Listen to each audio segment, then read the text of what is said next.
Thank you. And they did show strong support, so we're very, very fortunate. Mr. Mayor, I'm done on my report. Thank you. Okay, anything further? Hearing none, this Mr. meeting. Mayor? Yes. You Did didn't you have one? Yeah, I have. I'm sorry, go right ahead. For once, I have a city manager's report.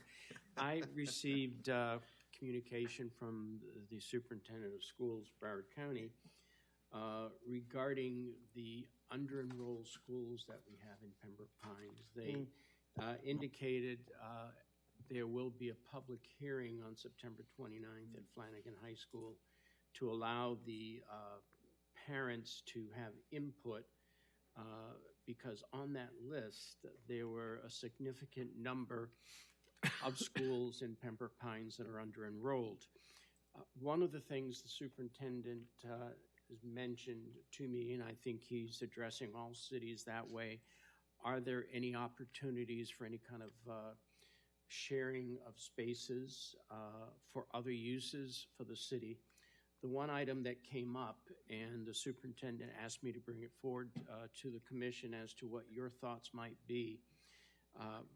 For a number of years now, we have expressed an interest in Walter C. Young as a school that's under-enrolled, a middle school. Pines Middle is under-enrolled. Silver Trail Middle is under-enrolled. And there may be an opportunity there now at this point in time in order for them to fill the seats at all those kind of schools, that school might be able to be relinquished to the city, but they really wanted to know from the city commission if that were to occur, would they be in support of that? So my understanding is the city of Pembroke Pines owns the land. No, we own the school. We own the land We own the and school, the school. and so we own the building and the school. And what do Yes. we lease it to them for $1 a year or something? Yes, we have. And What's the history of that? How did that happen? that started probably in about 1978, 79, when there was a committee of Pembroke Pines residents that formed a community school board.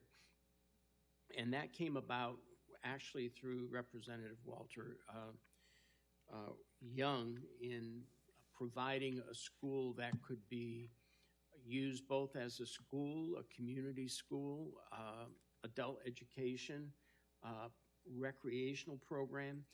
And it started out in that fashion and worked very, very well for a number of years. But then over time, there were some issues with some of the operations. So it ended up being more of just a traditional middle school. So that lease is up, I think, in about 9 or 10 years, and it reverts back to the city. But at this point in time, if the school is under-enrolled and you have other schools under-enrolled, the district may be looking at combining schools throughout Broward County, but they also want to know what the use of the facilities they give up would be used for. One of the things that we had suggested a long time ago, that would be a great location for workforce housing. So that's something we were looking at. We also looked at another school called Pine Lakes, which is adjacent to our senior center. That is an under-enrolled school, but the facility is large, and it's probably a school you probably wouldn't want to recommend closing, but they have some facilities there that might be beneficial to our senior center. It's next door. There's a huge parking lot, and there's some facilities there. And as you know, as part of our strategic plan, we were going to enlarge the senior center. We needed additional parking. And in this case, it might make sense for us, rather than invest money in new construction and moving things around, maybe to provide those funds to the district, which they do need, and we would gain those spaces. We have scheduled soon a tour of it to see if that would work.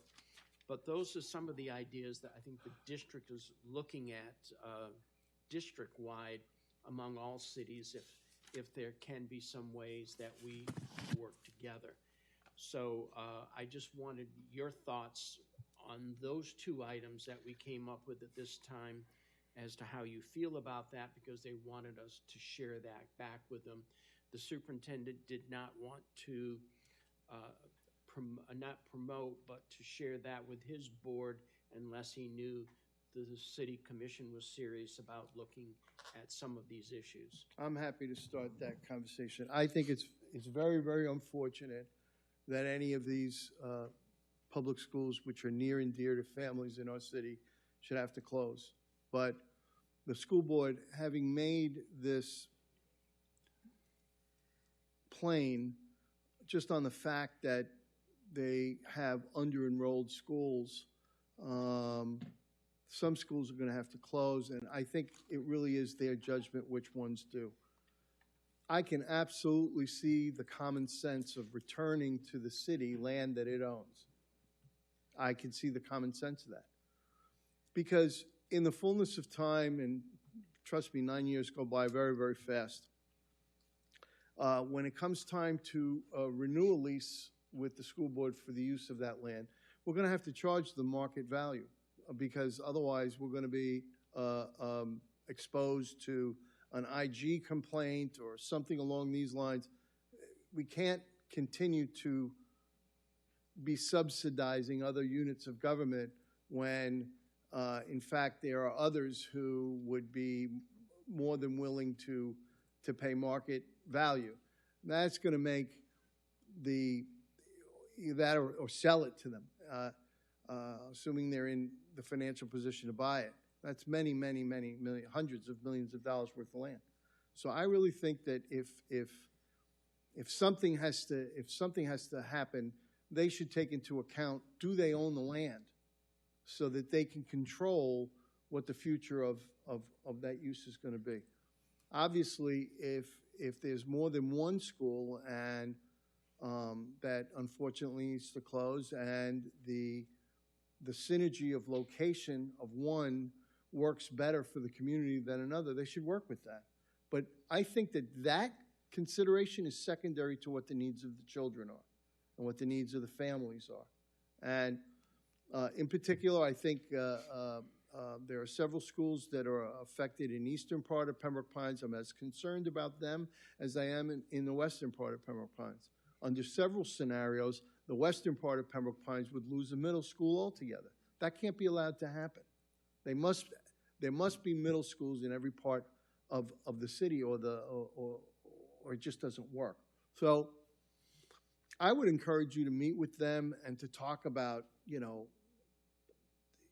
what is the practicality of organizing their thoughts if they have to take this unfortunate step, which frankly none of us should look forward to. I certainly don't. But if they must take these steps within our city, which are the properties that make the most sense to close down? Walter C. is a pretty beat-up place. I've been there many, many times. As schools go, it is a location that really, really needs a lot of help. So if they're going to stay there, they have to upgrade it significantly. I wasn't exactly familiar with the history, but you say it goes back to 1973? 78. 78, okay. Yes. The school doesn't. That's when the planning started. The state funding, as well as the city's bonding of it, I believe was around 87, but it took a number of years to put the process together. It's pretty beat up. And when you go there, it's a little bit depressing to see. I remember how it was in the 90s when I saw it, and it was an uplifting experience. I remember, I forget what his name was, Marsh. What was his name? Marsh and Adams. Yeah, and they used to have shows there, and I remember Lisa and I used to go there. I recall that's where, yes, Terry Stewart used to sing there. I remember that's where Mayor Ortis fought LT, remember? No, it was at Walter C. It was at Walter C. We used to have the marquee on Pines Boulevard. no, what is it? Night Out? Yeah. Pines Night Out, or Yeah. I think that's what we used to do a lot of stuff there, and it can't be done anymore because it's just it's a problem, and there's never enough parking, and it's just difficult. So I would say that certainly when it comes to a location that they don't own, that they lease, those are probably the wisest location, and there are several of them around the county. Those are probably, from a business perspective, the ones that they should be looking at. Because, I mean, from a business perspective, that's what makes sense. But there are other considerations. The best interest of the young people comes first, and how they can, fit all of their programs into other schools for repurposing makes sense. It's an unfortunate situation, but if they have to let go of a school, I would think that the ones that they don't own should be tops on the list. Mayor, Mr. Dodge and I have spoken about both locations over a period of years at this point.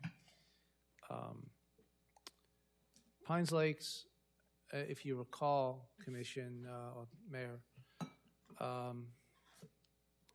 when we had the A through F grades and going back to 2015, we were able to get some new leadership at the school, and it turned around. But Renaissance Charter School was built in the shopping center across the street as a direct result of the school performance. And there was an opportunity then for us to, as a city, to be able to use the facility in a different form than what's being suggested now. But I've spoken with the Director Schechter and his team with respect to parking. I mean, I was at the focal point on Monday for the health expo with the Chamber of Commerce. The place was packed with cars. And it prevents people from enjoying the facility. And I've said it just doesn't make any sense why we can't utilize part of Pines Lake's asset to just for parking. Let's just start there. Just for the parking portion would be a tremendous help, let alone some of the buildings on campus. And it's a beautiful campus. It is. When you see what you see from the street isn't even close. Like when you walk into a house, go, I didn't realize this house was so big. That's what happens when you walk into Pines Lakes. It's just very, very deep once you get through the front door. Walter C. I have full confidence in Dr. Hepburn's ability to lead Broward County, and if he needs my support to have a conversation, he has my support to have that conversation. That doesn't mean we're going to get to a conclusion. He has a board that he needs to speak to and that sort of thing. But what really bothers me, though, is this notion of potential closure of a middle school in West Pines, and it's the only middle school in West Pines. Yes, Yeah. right. I don't believe that's an issue at this point No, in time. Okay. a lot of the schools. We discussed that. and Okay. I Well, don't believe if Silver that's Trail- off the table, Okay. I would encourage a press release saying it's off the table. A lot of the schools that list, while they are under enrolled, it doesn't mean that they're going to be closed. It means that they may be impacted if some other school is closed. So in the case of Walter C. or any other middle school, the students would be diverted to Silver Trail, and that's why it's on the list. It doesn't necessarily mean that was part of the discussion. Thank you, Commissioner. What I'm really I interested. hesitate to insert this because I didn't before, and I think Commissioner's about to say it. I'm not interested in opening up more charter schools. I don't know about the rest of you, but I'm not interested in that. What I'm interested in is something I've been advocating for years now, and that's the school board opening up their facilities for us to use our recreation in their facility, like basketball. Pines Middle would have been a perfect example that would have resolved. I mean, we have a need right now for it on the east side. There are opportunities in school board facilities that they own, Mayor, that they own the land, they own the buildings, that they could partner with us to allow more recreation in our community. And that's something I think we can share together. I'm looking forward to having a conversation with Dr. Hepburn. I think it's a proper step, Mr. Dodge, that you're bringing this here. He's a superintendent of Broward County, and he's showing real leadership right now, and I appreciate that, and I appreciate you giving us an ability to weigh in. The 29th is the beginning of a conversation, not the end of one. I do believe that we do have to bring this in for a landing at some point, but I don't want to limit our request with the superintendent to just limit it to whether or not they get out of a lease and we let them go. I want to look at the park and recreation side of things so that we can enhance community opportunities. Because why are we spending money twice and all we're doing is just dividing the community, half go here, half go there, and the place is half empty. Okay. When it comes to the recreation side of it, we can really do, I think, some really good things by just opening up some opportunities that I see out there. Thanks. Commissioner Rodriguez. So I'm inclined to support that first kind of discussion point on Walter C. Young. I do want to wait until September 27th, I believe is 29th, sorry, September 29th, to hear what the community has to say. Like the mayor mentioned, they come first and the kids come first. I've been watching a lot of the school board meetings lately because of this discussion, and there really is truly a need to right-size that district, mostly because of our affordability crisis and low birth rates. There's nothing that they can do regarding programming that's going to increase birth rates or our affordability. And if we do commit to working in partnership with them on a project such as Walter C., I think we need to commit to working on solving those kinds of issues. So you mentioned workforce and affordable housing, and I would like to be able to benefit some of the teachers and our police officers and the people who serve our community and that work in those schools. If the unfortunate choice is to come that they have to close a couple schools, and we can help ease that burden in a sense by providing some other kind of alternative solution in housing, I would be very inclined to support that, obviously with the caveat of waiting to see what the community says. But it would be a really good opportunity for us to redevelop what is that building into something that can serve all of us, not just the school board and independently of the city, but all of us as a community. And I think keeping in mind, especially when the discussions are happening, what we're talking about is our communities, and right now they're spread into these different buildings that are under-enrolled, but it doesn't mean that the community or the aspect or the teachers change, because the teachers follow the students out to whatever school they get rerouted to. So keeping in mind that the conversation right now is on the expenses of these buildings, and assuring our communities that we are going to do all that we can as a city in which they're hosted, and even if it's not like our charter schools, to better that relationship and to ease any kind of movement that they may have going on in the future and be part of that conversation. Okay. And then on the Pines Lakes, I saw kind of the site plans. If the facility is of use, I think that would be a great opportunity for them to use a little bit less space, and for us to have, especially on the parking side, for the senior center. Wonderful. Commissioner Good. Yes, thank you, Mr. Mayor. So, yeah, a lot of interesting things, and I guess if we had more time to mold this, I think we're going to probably have even better ideas. But yeah, it's just the first yeah. cut. So, I mean, you know, several things that first come into my head is anything about a land swap? Like, I mean, if we have, you know, the Walter C. Young, does it make sense to have a swap with Pine Lake? Oh. No, we own it. No, they're two different situations. Walter C. is over 25 acres. And Okay, so Pine it's Lake an is acreage issue. About Okay. 5. All right, yeah. well, that was one of the things that I was going to No. actually ask about. Mhm. I mean, maybe 2 for 1, who knows? So, I mean, I do like the idea about the Pine Lake. I do know the challenges that we have over at the senior center and the senior living there too. They're having it just as bad as the center is itself.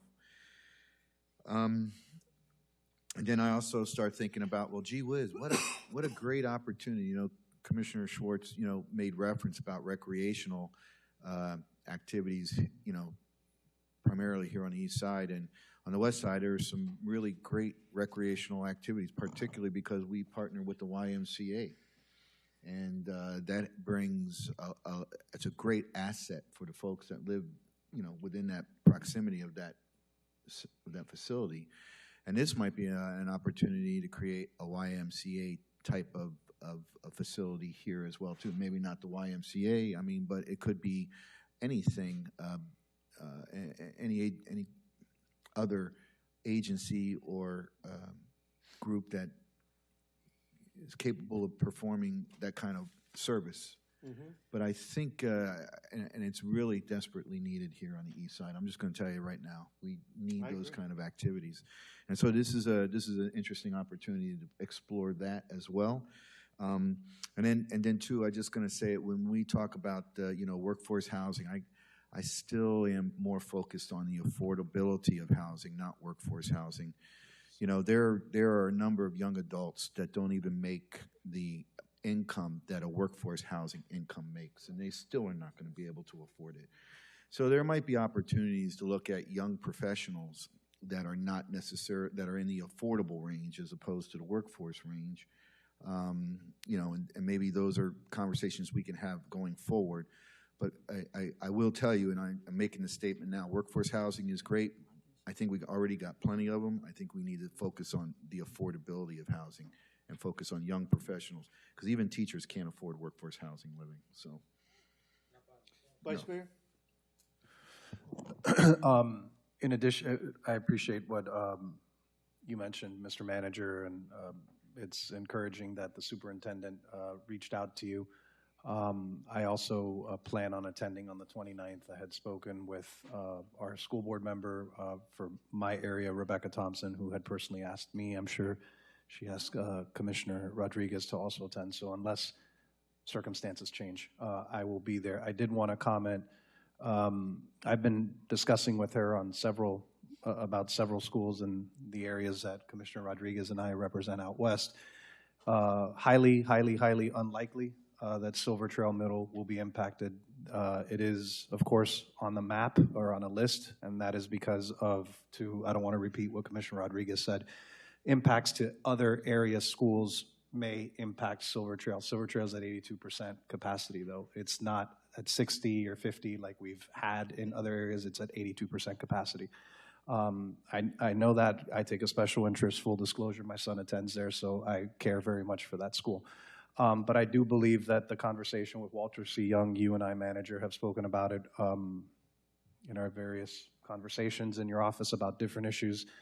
So I'm all for the conversation. I would say we should also be engaging with the elected members of not just those districts, but also our countywide representatives, because they have 2 countywide electeds on that board. Those are my thoughts. Thank you. You got enough, Ms. Dodge? Yes, Mayor, I do. Thank you. Is there anything else on your end? No, there is not. City Attorney, anything on it? Nothing further, Mayor. Thank you. So, Ms. Fink, we have our friends from